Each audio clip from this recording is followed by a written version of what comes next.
السلام علیکم۔ Urdu centre hub میں خوش آمدید۔ اس کے بدن میں ایک عفریت پرورش پا رہا تھا۔ جب اسے اس بات کا پتہ چلا تو بہت دیر ہو چکی تھی، مگر اس کا شوہر اس عفریت کی تلاش میں نکل پڑا۔ یہ تیسری رات تھی کہ ماریا سوتے سوتے اچانک اٹھ کر بیٹھی تھی۔ اس سے پہلے گزشتہ 2 راتوں سے ایک بھیانک خواب اسے پریشان کر رہا تھا۔ اس نے خواب دیکھا کہ اپنے کمرے میں اکیلی بیٹھی ہے۔ کمرے کا دروازہ اندر سے لاک ہے۔ اچانک کمرے کے دروازے میں لگی ہوئی چابی گھومی، پھر اوپر کی چٹکنی کھلی اور دروازہ آہستہ سے کھل گیا، لیکن کوئی اندر نہ آیا۔ وہ خوف زدہ ہو کر اٹھ بیٹھی اور سائڈ پر رکھا ہوا لیمپ جلا دیا۔ خوف زدہ نظروں سے نیم و دراز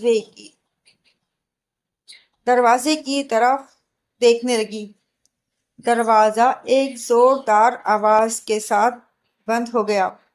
تالے کی چابی گھومی اور پھر کسی اندیکھے ہاتھ نے دروازے کی چٹخانی بھی بند کر دی۔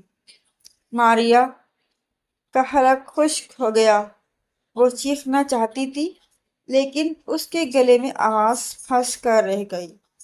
پھر کمرے کی مدھم روشنی میں اس نے دیکھا کہ ایک اندیکھا ہاتھ ہوا کے دوش پر تیرتا ہوا اس کے گلے کی طرف آ رہا ہے۔ پھر جیسے اس ہاتھ سے خون کی بوندیں ٹپکنے لگیں اور کمرے کے فرش پر گر گئی۔ ماریا خوف زدہ ہو کر پھٹی پھٹی نگاہوں سے ہوا میں معلق اس ہاتھ کو دیکھ رہی تھی۔ پھر وہ ہاتھ اس سے دور ہوتا چلا گیا۔ کمرے کے دروازے میں لگے ہوئے تالے کی چابی پھر گھومی۔ چٹکنی ایک زوردار آواز کے ساتھ کھلی۔ دروازہ ایک دھماکے سے کھلا اور بند ہو گیا۔ کمرے میں سرد ہوا کا ایک جھونکا آیا اور سردی کی ایک لہر جیسے ماریا کے رگوں ریشے میں سرایت کر گئی۔ اس نے ایک دل خراش چیخ ماری اور پھر اسے اپنے ہاتھوں پر مسٹر براؤن کے کھردرے ہاتھ کا لمس محسوس ہوا۔ کیا ہوا؟ تم سے 1000 مرتبہ کہا ہے خوفناک کہانیوں میں دلچسپی لینا چھوڑ دو، لیکن تم ہو کہ اپنی عادت سے باز نہیں آتی۔ یہ کہتے ہوئے براؤن نے ماریا کے تکیے کے نیچے سے کہانیوں کی ایک کتاب نکال کر باہر رکھ دی۔ لو اب تم سو جاؤ، میں یہیں تمہارے پاس کرسی پر بیٹھ کر مطالعہ کرتا رہوں گا۔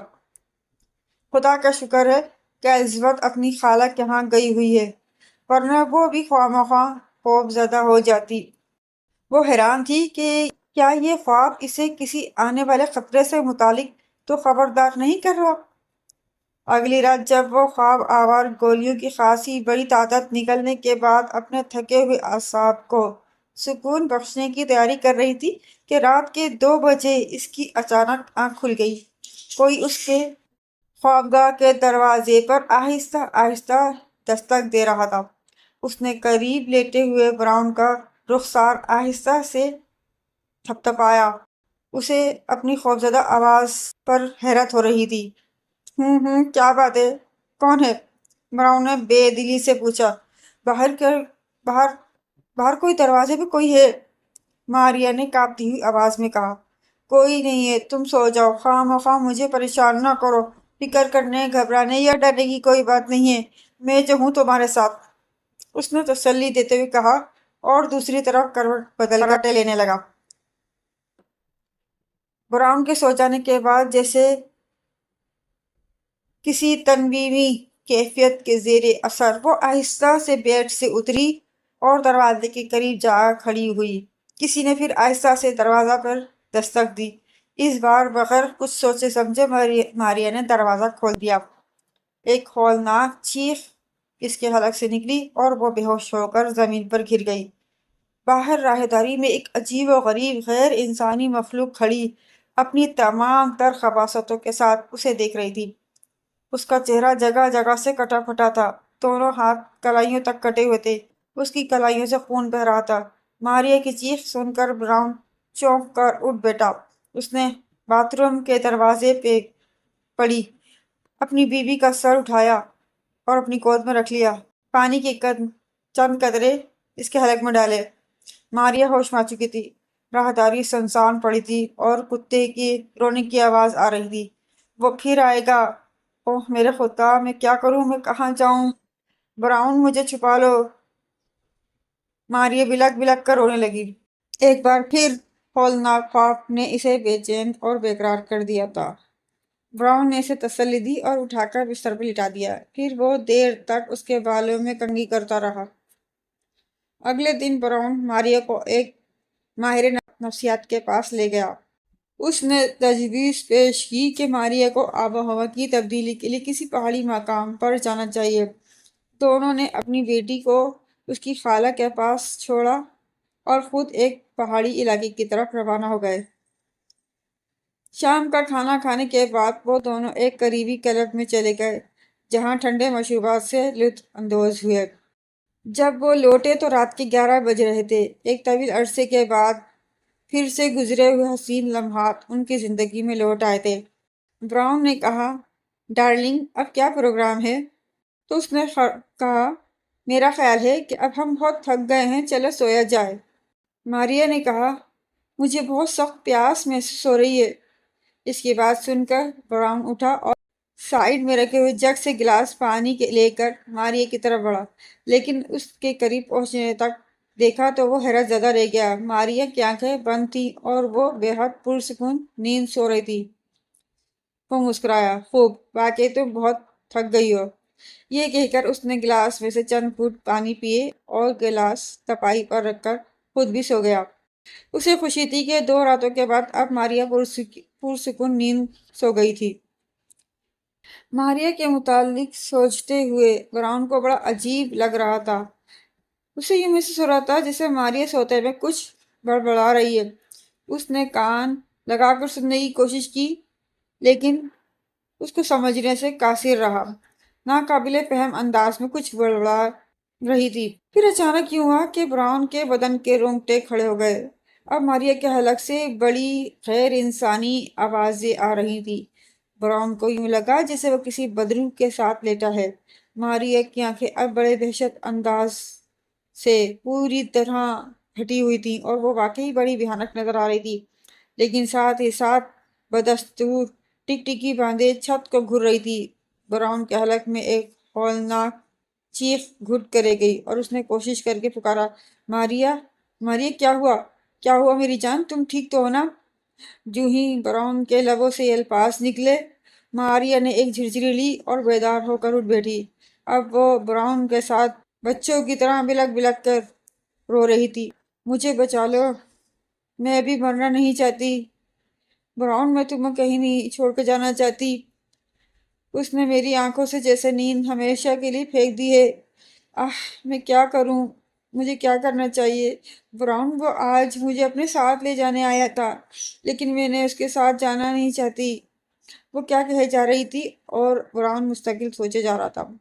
ماریا، یا یہ اس کا وہ روپ نہیں تھا جو اس سے پہلے تھا؟ وہ خوفزدہ ہو گیا۔ آخر یہ سب کیا تھا؟ اسے اپنی حالت پر ترس آ رہا تھا۔ کچھ عرصے کے بعد دونوں میاں بیوی پر ایک ہولناک انکشاف ہوا۔ بہترین اعلیٰ ادویات کے استعمال کے باوجود ماریا کی صحت دن بدن گرتی چلی جا رہی تھی اور یوں محسوس ہوتا تھا کہ جیسے اس کے بدن سے خون آہستہ آہستہ خشک ہو رہا ہے۔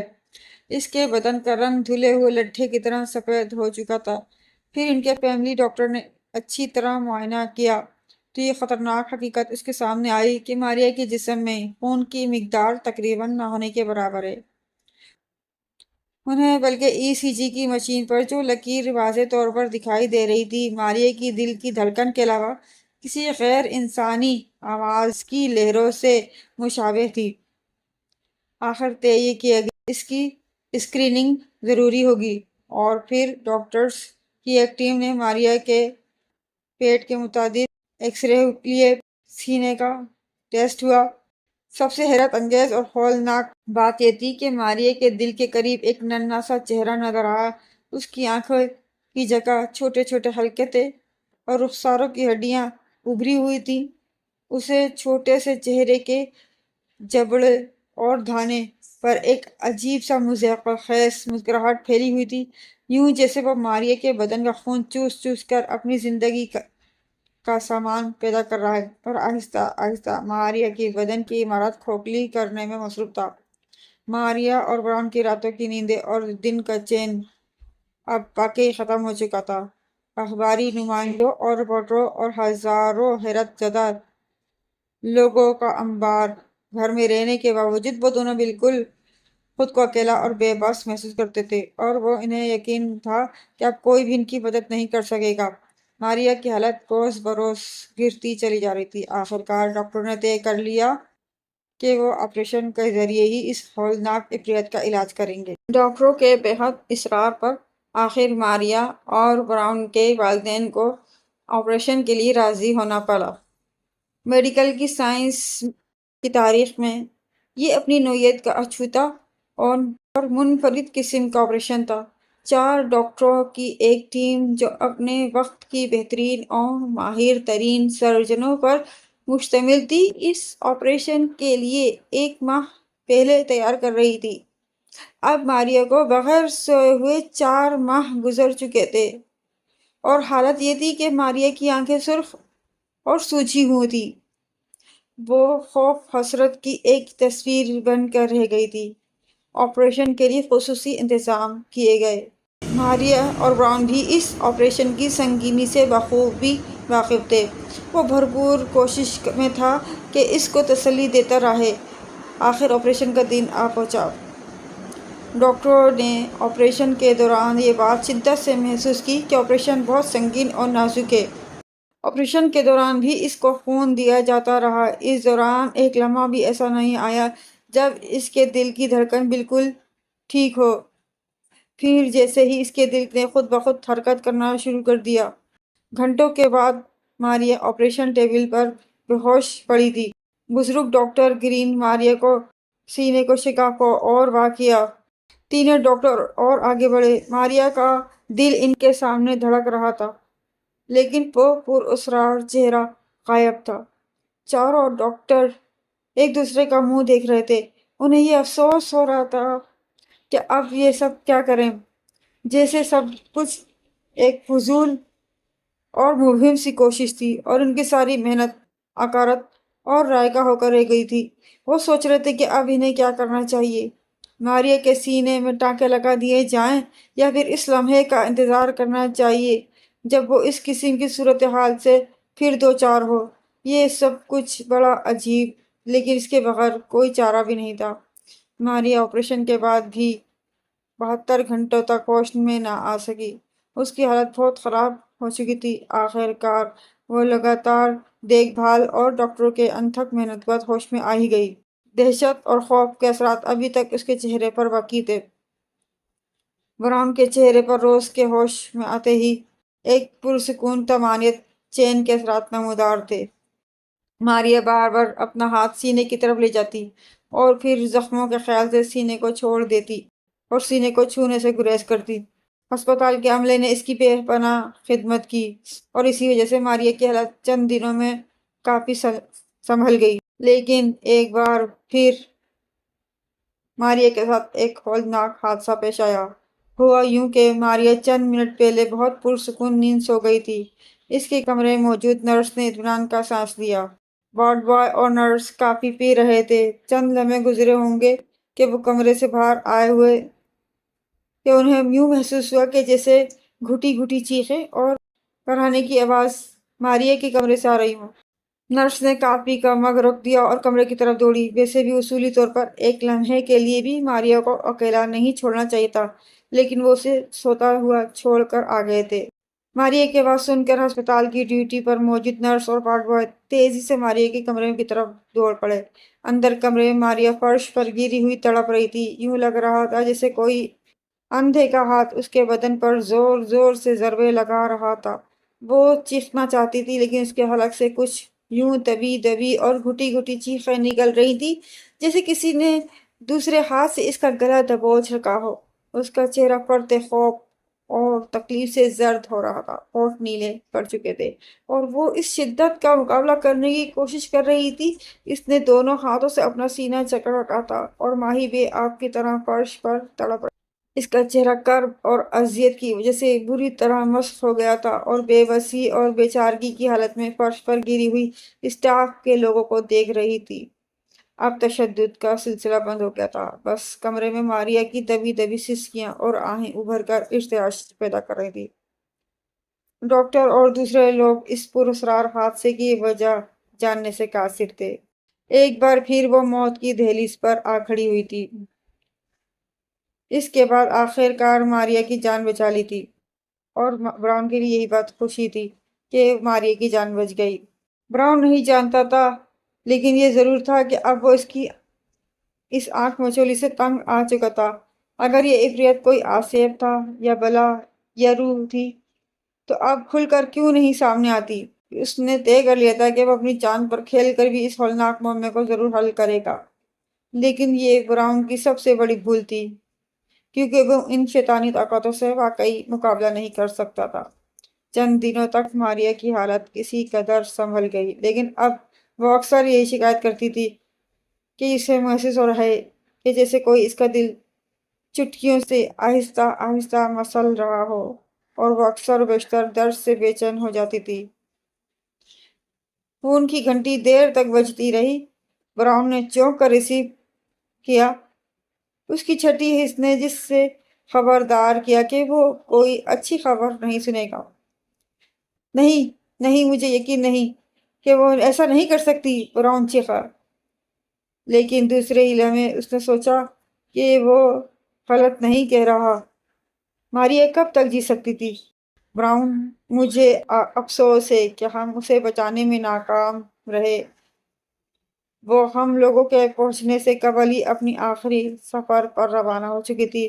اس نے سائنائڈ کھا لیا تھا، ڈاکٹر نے بتایا۔ براؤن کے پاؤں تلے کی زمین نکل گئی۔ اسے اپنے کانوں پر یقین نہیں آ رہا تھا۔ وہ تیزی سے دروازے کی طرف بڑھا اور تقریباً بھاگتا ہوا کئی سیڑھیاں سے گرتا ہوا بچا، لیکن پھر اس نے خود پر قابو پا لیا۔ ماریا کے ہونٹوں اور کانوں اور ناک کے نتنوں سے سیاہی اور نلاہٹ لیے ہوئے خون بہہ کر جم گیا تھا، اور وہ کافی دیر تک تڑپ تڑپ کر مر چکی تھی۔ ماریا کی موت نے جیسے براؤن کی حالت دیوانوں کی سی کر دی تھی۔ اب اس پر ایک ہی دن سوار تھی کہ وہ کسی نہ کسی طرح اس ان دیکھی عفریت سے اپنی دنیا کے لوٹے جانے کا انتقام لے لے، لیکن اسے وہ کہاں تلاش کرتا؟ پھر اس نے ایک قریبی عجائب گھر کا رخ کیا۔ اب یہ اس کا روز کا معمول تھا۔ کتابوں کا مطالعہ کرتے ہوئے اس کی نظر ایک ایسے باب پر گڑ گئی جس میں ایک ایسے ہی عفریت کا تذکرہ موجود تھا جس نے وہاں کی ایک دوشیزہ کو محض اس لیے ہلاک کر دیا تھا کہ اس نے اس عفریت کے وجود کا راز فاش کر دیا تھا۔ یہاں سے براؤن کو یہ بات معلوم ہو گئی کہ وہ کس طرح سے اس عفریت سے انتقام لے سکتا ہے۔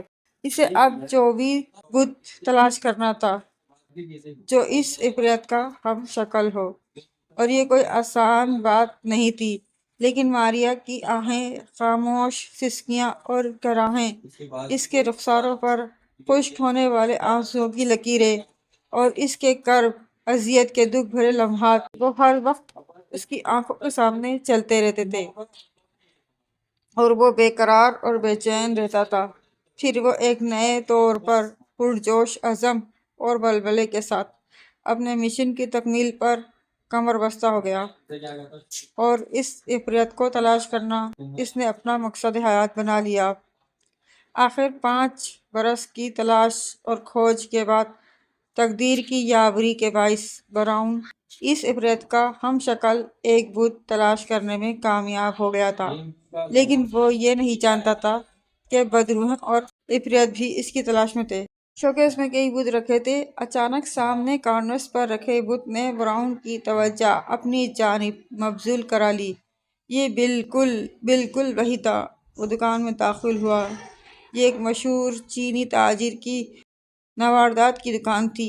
وہ دیوانوں کی طرح کارنرز کی طرف بڑھا اور تیزی سے آگے بڑھ کر بت کارنرز سے اٹھا لیا اور چینی تاجر کے ہاتھ میں $10 کا ایک نوٹ تھماتے ہوئے دکان سے باہر بھاگا۔ چینی تاجر پھٹی پھٹی آنکھوں سے اسے باہر جاتے ہوئے دیکھ رہا تھا۔ پھر اس نے بے چینی سے اس کی طرف دیکھا۔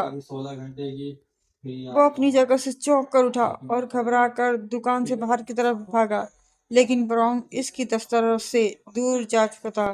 وہ بہت طویل فاصلے پر بڑی تیزی سے بھاگا چلا جا رہا تھا۔ اچانک چینی تاجر کی لبوں سے ایک ہولناک چیخ نکلی۔ اس نے دیکھا کہ مخالف سمت سے ایک ہولناک دیوہیکل بلڈوزر براؤن کی تعقب میں چلا آ رہا ہے، لیکن بلڈوزر کے ڈرائیور کی جگہ خالی تھی۔ ٹریفک تقریباً معطل ہو کر رہ گیا تھا اور لوگ خوف اور حیرت سے ایک گڑگڑاتی ہوئی مشین کو گوشت پوست کے انسان کا تعقب کرتے ہوئے دیکھ رہے تھے۔ براؤن نے مڑ کر دیکھا، بلڈوزر اب اس کے قریب پہنچ چکا تھا۔ سامنے فرار کے تمام راستے بند ہو کر رہ گئے تھے۔ ایک اسکول کی دیوار نے جیسے براؤن کی فرار کی تمام راہیں مسدود کر دی تھیں۔ براؤن تیزی سے دیوار کی طرف دوڑنے لگا۔ براؤن نے چیخنے کی کوشش کی، لیکن اسے یوں لگا جیسے ایک دل خراش چیخ اس کے لبوں پر آ کر جم گئی ہو۔ اس کا حلق سوکھ کر کانٹا بن چکا تھا۔ بلڈوزر اب تیزی سے اس کی طرف آ رہا تھا۔ اس نے بت کو مضبوطی سے دونوں ہاتھوں میں جکڑ لیا اور پاگلوں کی طرح دیوار کی طرف بھاگا، لیکن اسے دیوار پر چڑھنے کی مہلت ہی نہ مل سکی۔ بلڈوزر کا تیز اور آہنی پھل اس کی دونوں ٹانگوں کو کاٹتا ہوا گزر گیا اور اب وہ دیو ہیکل مشین اس کی طرف لپک رہی تھی۔ بلڈوزر کا آہنی دستہ پوری طاقت سے اس کے سر اور چہرے کا بھرکس نکالتے ہوئے گزر گیا۔ پھر پولیس کی کئی کاریں حادثے کی جگہ پر آ کر رک گئیں۔ بلڈوزر خاموش کھڑا تھا، یوں جیسے وہ اپنی جگہ سے کبھی ہلا بھی نہ ہو۔ براؤن مر چکا تھا۔ اس کی لاش کے قریب ہی ایک چھوٹا سا لکڑی کا بت پڑا تھا جو کئی جگہ سے ٹوٹ چکا تھا اور خون آلود ہو چکا تھا۔ گہرے دکھ اور افسوس سے سارجنٹ نے براؤن کی مسخ شدہ لاش کی طرف دیکھا اور ایک آہ بھر کر رہ گیا۔